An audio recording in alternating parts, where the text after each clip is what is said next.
গাড়ির engine oil কতদিন পর পর চেঞ্জ করতে হবে কিংবা কত কিলোমিটার রান করার পর চেঞ্জ করতে হবে, আমরা খুব কনফিউশনে থাকি। আমি 1 মিনিট এই কনফিউশন দূর করে দিচ্ছি।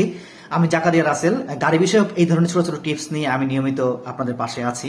তো আমাদের যে বিষয়টা যে আমরা কতদিন পর গাড়ির ইঞ্জিন অয়েল চেঞ্জ করব বা কত কিলোমিটার রান করার পর গাড়ির ইঞ্জিন অয়েল চেঞ্জ করব, এক্ষেত্রে বিষয়টার সাথে অনেকগুলো বিষয় জড়িত। যেমন গাড়ির বয়স বা ইঞ্জিনের বয়স, আমার ড্রাইভিং হ্যাবিট, পাশাপাশি হচ্ছে গাড়ির ইঞ্জিন অয়েলের গ্রেড। বর্তমানে যে মডার্ন যেই সিনথেটিক অয়েলগুলো পাওয়া যাচ্ছে হাই গ্রেডের, যেমন 0W30 বা 15, 5W30, 10W30, এই ধরনের হাই গ্রেডের সিনথেটিক ইঞ্জিন অয়েলগুলো যদি আমরা গাড়িতে আমরা ব্যবহার করি, সেক্ষেত্রে মাইলেজটা কত হতে পারে।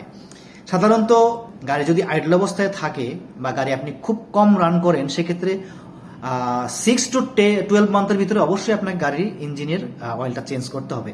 অথবা আপনি যদি নিয়মিত গাড়ি ব্যবহার করেন, সেক্ষেত্রে আপনি সর্বোচ্চ 8,000 থেকে 12,000 কিলোমিটার পর্যন্ত একটি গাড়ির ইঞ্জিনের অয়েলের কার্যকারিতা থাকে, আপনি সেই পর্যন্ত রান করতে পারেন। তবে এক্ষেত্রে মূল বিষয়টা হচ্ছে আমি গাড়ি কোথায় রান করছি। জাপান, ইউরোপ, আমেরিকা এই ধরনের দেশে হলে আমাদের এই আইডল বা এই ধরনের মাইলেজটা পাওয়া সম্ভব, কারণ আমাদের দেশের মতো এত হেভি ট্রাফিক ওখানে নেই। আমাদের দেশে চিন্তা করলে এটা কত হতে পারে একটু আন্দাজ করুন। আসলে আমরা 4 ঘন্টা গাড়ি ড্রাইভ করলে 2 ঘন্টা ট্রাফিক জ্যামে পড়ে থাকি।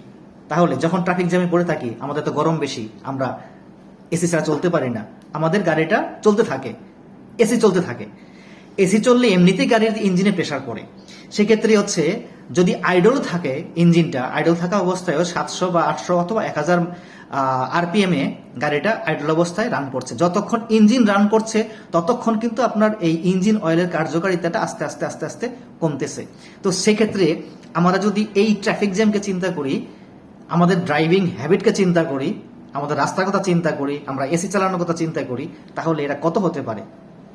3,000, 5,000, আমরা সর্বোচ্চ 5,000 পর্যন্ত এটাকে আমরা চিন্তা করতে পারি। তো আমাদের অবশ্যই উচিত 3 থেকে 5,000 কিলোমিটার রান করার পরে গাড়ির ইঞ্জিনটা চেঞ্জ করা। তবে এক্ষেত্রে যারা হাইব্রিড গাড়ি চালাচ্ছেন, হাইব্রিডের ক্ষেত্রে কিন্তু মাইলেজটা একটু বেশি, কারণ হচ্ছে যখন হাইব্রিডটা চলে তখন হচ্ছে ইভি মোডে, হাইব্রিড গাড়ি ইভি মোডে চলে, তখন কিন্তু ইঞ্জিন অফ থাকে, ক্র্যাঙ্কশ্যাফটগুলো অফ থাকে, শুধু গিয়ার বক্সের চলতে থাকে, আর হচ্ছে এসির যে কম্প্রেসারটা থাকে সেটাও হাইব্রিডের মাধ্যমে চলে। তো সেক্ষেত্রে আমাদের এই হাইব্রিড গাড়িতে আমরা মিনিমাম 5,000 কিলোমিটার পর্যন্ত আমরা চিন্তা করতে পারি। তবে নন হাইব্রিড গাড়ির ক্ষেত্রে মানে 3,000 থেকে 5,000 কিলোমিটার রান করার মধ্যে অবশ্যই আমাদেরকে ইঞ্জিন অয়েল চেঞ্জ করতে হবে। এই ধরনের ছোট ছোট টিপস পেতে সঙ্গেই থাকুন। দেখা হবে নেক্সট টিপসে।